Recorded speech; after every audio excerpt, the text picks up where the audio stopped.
Welcome back to another interesting tutorial about Windows Internet settings. And in today's video, if you have been wondering how you consume much data on your Windows PC and you really want to reduce data consumption on your Windows PC, consider to stay tuned to this video and see how to reduce data internet consumption on your Windows PC, whether you are using Windows 10 or Windows 11. Let me show you how. So the very first thing you want to do is to make sure you connect with your Wi-Fi or hotspot on your Windows PC. So in this tutorial, I'm using Windows 11. You can as well do this on Windows 10. So once you connect your internet, next thing you want to do is to come down below right here. What you want to do is to simply right-click on the internet Wi-Fi signal. And the next thing you want to do is to navigate to network and internet settings. Click on that.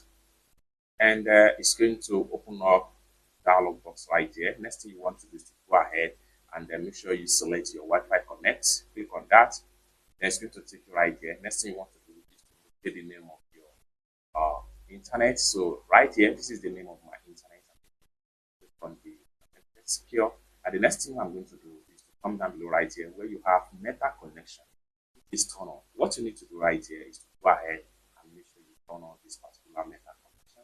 Once you turn on meta connection on your PC, it's going to drastically reduce the consumption of data that you are using on your PC, whether Windows 10 or Windows 11. It's that simple. For more tutorial like this, consider to subscribe. Thank you so much for watching, and I hope to see you in my next video.